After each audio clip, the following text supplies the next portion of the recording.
جب لوگ دل سے اترتے ہیں تب ان سے بات کرنا تو دور، ان کی شکل دیکھنے کو بھی دل نہیں کرتا۔ کھونے کے بعد ہی پتہ چلتا ہے کہ کتنا قیمتی تھا جو چلا گیا، چاہے وہ وقت ہو، انسان ہو یا کوئی رشتہ جو چاہ کر بھی واپس نہیں لا سکتے۔ جب سب کچھ چھوڑ ہی جانا ہے تو پھر حاصل کیا، محرومی کیا، جیت کیا، ہار کیا۔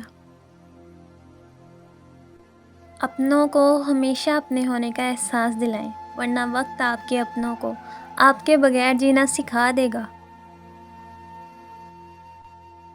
ٹینشن، پریشانی اور ڈپریشن تب ہوتے ہیں جب ہم دوسروں کو خوش کرنے کے لیے اپنی زندگی گزار رہے ہوتے ہیں۔ جب خود اپنی اہمیت بتانی پڑ جائے تو سمجھ لیں آپ کی کوئی اہمیت نہیں رہی۔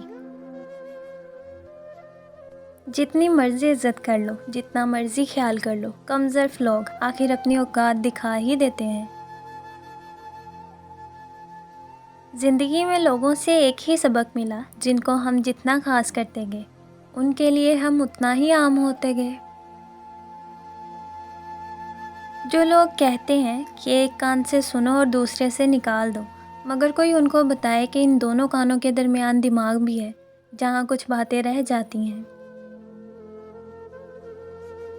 محبت یا عزت کسی کو اتنی مت دو کہ وہ تمہاری قدر کرنا بھول جائے۔ ضرورت سے زیادہ اچھا ہونا بھی ضرورت سے زیادہ ذلیل کروا دیتا ہے۔ اصل دنیا کتابی دنیا سے بہت مختلف ہے، جہاں اتنے پیار کرنے والے نہیں ہوتے جتنے دکھ دینے والے ہوتے ہیں۔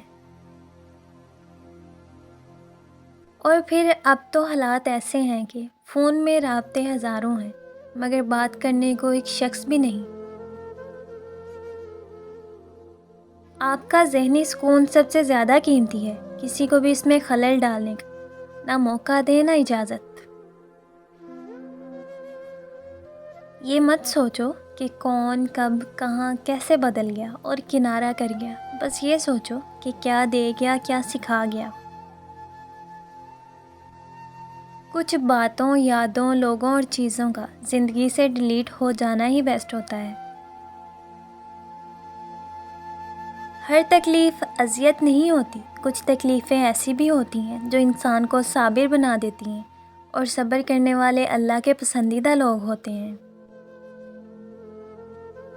مرد کا ایک درجہ اس لیے بلند رکھا گیا ہے کہ وہ محافظ ہوتا ہے، اور محافظ کبھی عزتوں کا سودا نہیں کرتے۔ زندگی میں دو کام کبھی مت کرنا، جھوٹے انسان کے ساتھ محبت اور سچے انسان کے ساتھ ٹائم پاس۔